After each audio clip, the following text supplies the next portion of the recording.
reading Sport Magazine during a break one night, and on the inside back cover of Sport Magazine, it said, this little coupon ad said, "How would you like to be a sportscaster?" And as soon as I saw that, I went, that's me. So I sent the coupon ad in. It was for a home correspondence course. And I took this home correspondence course for $845 from that company right there that supplied me with that tape recorder. It says Career Academy on it. And that tape recorder was my first experience in broadcasting. And what they did was they sent you record albums.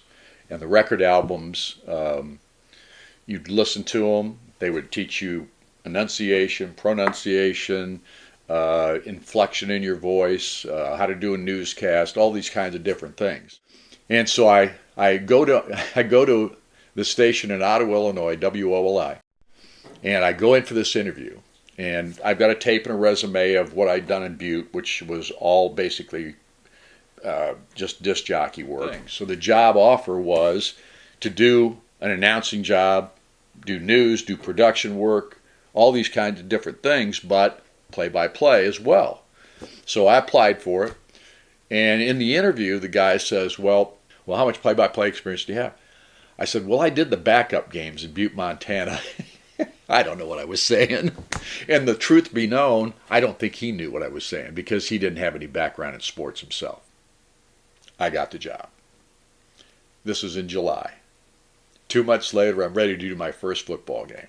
I have never done a game in my life. I go to Ottawa High School, set up the equipment, do my first broadcast, and at the end of the broadcast, well, here's the program director, a guy named Jim Frandon, was my color commentator.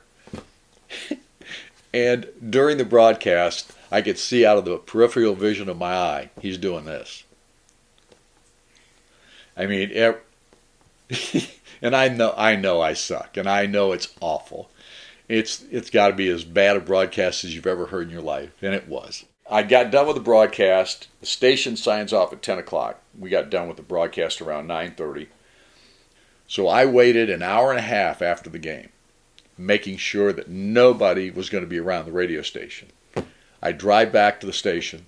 I pull in the parking lot. As soon as I pull in the parking lot, I see the silhouette of Mr. Porso standing in the doorway. And park the car, take the equipment out, sheepishly walk up to the door, walk in. He doesn't say hi, goodbye, or anything. He just goes, "I thought you told me you'd done play-by-play before." I said, "Well, Mr. Porso, if I'd have told you that I'd never done play-by-play," I said, "I didn't think you would have hired me." He goes, "No."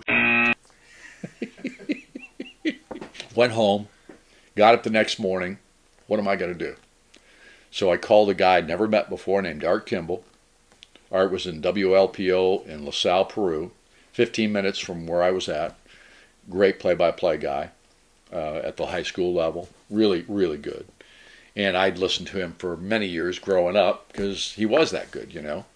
So at any rate, I called him up. I said, "Mr. Kimball, you don't know me." I said, "My name's Don Fischer. Did my first broadcast of a play-by-play last night for WOLI in Ottawa." He says, "Oh, yeah, I used to work there." Something in common. So he goes, I said, "Well, I have no idea what I'm doing, and I got 3 weeks to get a lot better, or I'm going to get fired." I said, "Would you have any advice for me?" He says, "What are you doing tomorrow?" I said, "I'm not doing anything besides going to church." He goes, "What time are you done?" I said, "I'll be done after 10:30, 11 o'clock. He says, "Can you come over to my house?" I said, "Give me directions." Went to his house at noon the next day. He spent 5 hours with me. Sat down with me, showed me how he did spot charts, how he did rosters, how he set up interviews, how he prepared for games, what he read. Just gave me the whole spiel. I sat there and took notes for 5 hours. You know, the guy was tremendous. And the stuff that he gave me, the information that he gave me, I've used the rest of my life.